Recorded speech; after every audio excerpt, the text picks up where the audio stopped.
तो आप सभी को जय माता दी। हम शक्ति दर्शनम की टीम फिर से एक बार माँ के इतने अद्भुत और अलौकिक दर्शन आपको करा रहे हैं। हम लोग कोल्हापुर में ही है। कोल्हापुर में हमें ही नहीं पता था कि इतनी साक्षात देवी माँ कात्यायनी यहाँ पे विराजमान है और यहाँ पे कोई मूर्ति नहीं बनाई है किसी ने, माँ स्वयंभू रूप में यहाँ पे विराजित है। इतना सुंदर सी जगह है ये। हम रास्ते में चलते हुए आए, यहाँ पे भी पूरा एटमॉस्फेयर इतना ज्यादा सुंदर था और यहाँ पे आके भी असीम शांति का अनुभव होता है। तो यहाँ पे पंडित जी हमारे साथ हैं और पंडित जी के बेटे हमारे साथ हैं। आपका शुभ नाम क्या है? रामचंद्र विष्णु गुरु पुजारी। पुजारी यहाँ पे?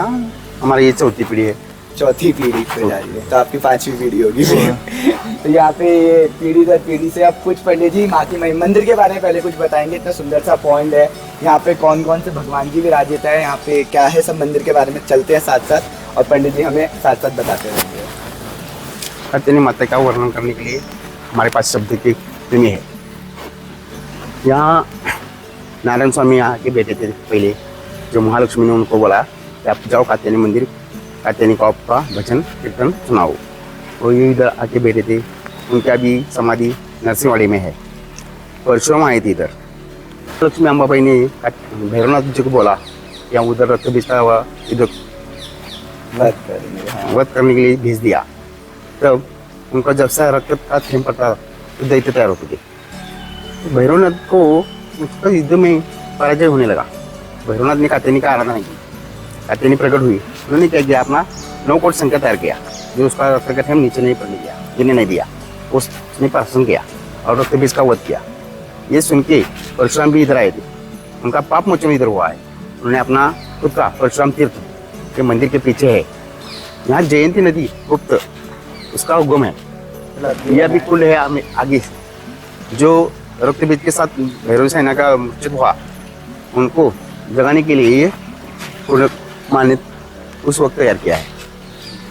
हम देख सकते हैं यहाँ पे मतलब शिवलिंग है, गणपति महाराज विराजित है, साथ में आनंद मूर्ति है। उधर आनंदनाग की मूर्ति है वो। अभी वो आनंदनाग की मूर्ति है। अभी पानी में थोड़ी डूब गई है। क्योंकि पहले जा सकते थे हम वहाँ पे दर्शन करने। अब यहाँ पे मंदिर में कौन कौन सी ऐसी विशेष पूजाएं होती हैं पंडित जी, जो मतलब जहाँ पे लोगों को ऐसा उमाड़ हो जाता है, बहुत भीड़ रहती है? हर रोज सुबह अभिषेक होता है, शाम को सेज आरती होती है, हर अमावस्या के लिए प्रसाद होता है। 1,500-2,000 लोग खाना खाते हैं, प्रसाद का लाभ देते हैं। और वर्ष में कार्तिक वैद्य अमावस्या जो माता का है, उस वक्त तो बहुत भीड़ रहती है। नवरात्र में 10 दिन बालिंग, ये ग्राम देवत बालिंग का है, इसलिए बालिंग का पूरा गांव इधर 9 दिन रुकता है। गांव आके रुकता है? हाँ, आके रुकता है। अच्छा। उस वक्त वो उपवास करते हैं ना। हाँ। पहले 2 दिन कुछ नहीं खाते पीते कुछ नहीं।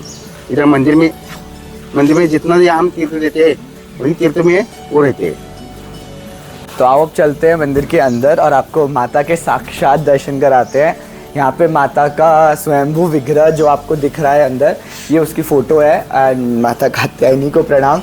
एक बहुत ही मैंने ना यहाँ पे रहस्यमय सी चीज़ देखी, जनरली ऐसा कहीं नहीं होता।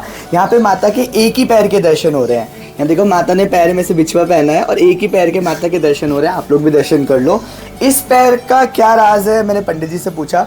अब पंडित जी हमें बताएंगे इसके बारे में। अभी पंडित जी से आप बात कर रहे थे, ये उनके बेटे हैं। आपका नाम? रामचंद्र गुरु। अब इस पैर के बारे में क्या है? माता एक ही पैर से, मतलब एक माता का पैर ना गुप्त है। गुप्त है? हाँ। यहाँ पे मतलब वो ऐसे दिखाई नहीं देता, वो गायब हो। अच्छा, तो देखो यहाँ पे खुद से ही एक माता का पैर जो है वो गायब हो चुका है। माता एक ही पैर में दर्शन देती है। तो यहाँ से पंडित जी के साथ अंदर चलते हैं।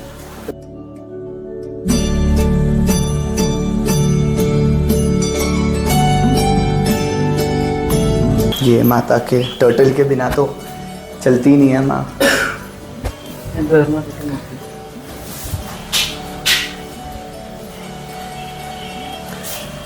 ये भैरवनाथ है, भैरवनाथ की मूर्ति।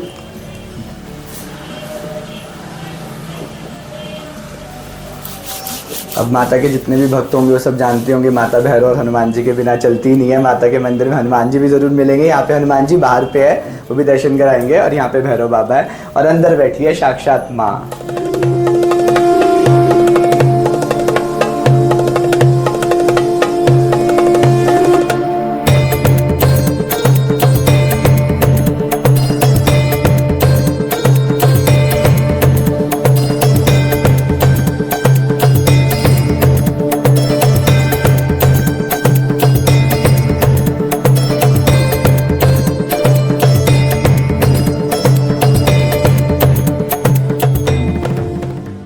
हमने माता कात्यायनी के बारे में इतना कुछ जाना है यहाँ पे, पर यहाँ पे एक जो सबसे मेन चीज थी जो शायद आप लोग के भी बहुत काम आने वाली है, यहाँ पे पंडित जी ने हमें बताया कि जिन लोगों की शादी नहीं होती उन लोगों के लिए यहाँ पे कुछ किया जाता है। वो कुछ क्या होता है ये पंडित जी बताएंगे। क्या एक मंत्र होता है माता का, वो 2-3 महीने में हो जाता है वो, अगर पढ़े तो। मतलब आप जो लोगों की शादी नहीं होती हाँ। उनको वो मंत्र देते हैं हाँ। पढ़ने के लिए। हाँ। वो मंत्र पढ़ के शादी हो शादी हो जाती है।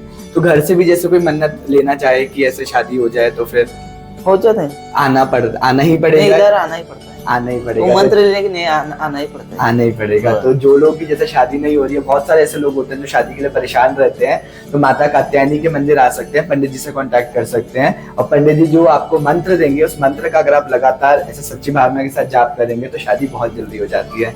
तो बहुत अच्छी जानकारी मिली पंडित जी इसकी भी। जय माता दी।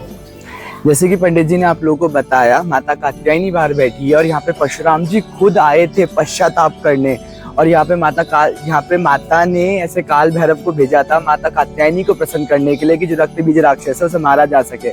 शक्तियां सारी देवियों से ही है, जितनी देवियां हैं, जितनी शक्तियां हैं इस दुनिया में, उसका प्रादुर्भाव माँ से ही हुआ है। वही माँ एक ऐसा शब्द है जिससे ये पूरी दुनिया, ये पूरी सृष्टि चलती है। यहाँ पे इतना सुंदर ऐसे पानी आ रहा है और यहाँ पे लाइक नेचुरल ब्यूटी इतनी सुंदर है ना। माँ ऐसे ऐसे कोनों कोनों में जगह जाके बैठी है ना कि बस नेचर और प्रकृति इतना सुंदर लगता है चीजों को। इसके बाद मैं आपको ले चलता हूँ श्री परशुराम तीर्थ पे। ये वही जगह है जहाँ पे परशुराम जी ने पश्चाताप किया था। और किस चीज का पश्चाताप किया था? जब उन्होंने अपनी माता को मारा था तो अपनी मातृ हत्या से मुक्ति पाने के लिए उन्होंने यहीं पे पश्चाताप किया था। तो ये इतनी इम्पोर्टेंट जगह है जिसके बारे में हमें पता ही नहीं है। आओ हम आपको दर्शन कराते हैं।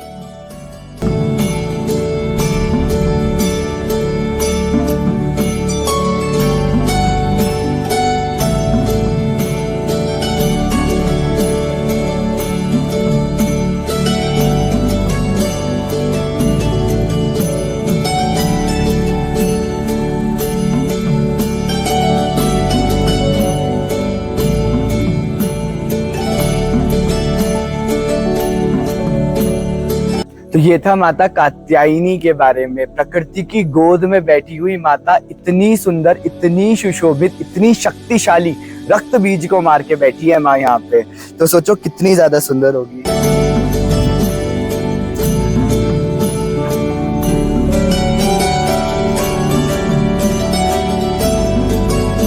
महालक्ष्मी बाई के बारे में कोल्हापुर में सब जानते हैं, पर मैं आप लोगों को चाहता हूँ माता कात्यायनी के दर्शन भी करने। आप लोग यहाँ पे आओ तो जरूर एक बार दर्शन करो, बिकॉज माता एक तो स्वयंभू है, खुद से प्रकट हुई है यहाँ पे, और माँ की शक्ति अपरंपार है।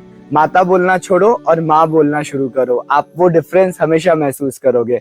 तो यहाँ से आपको अगले मंदिर ले जाएंगे और ऐसे अद्भुत और अलौकिक दर्शन आपको कराते रहेंगे। शक्ति दर्शनम के साथ जुड़े रहिए और यहाँ से हम चलेंगे अगली जगह। तो तब तक जय माँ कात्यायनी।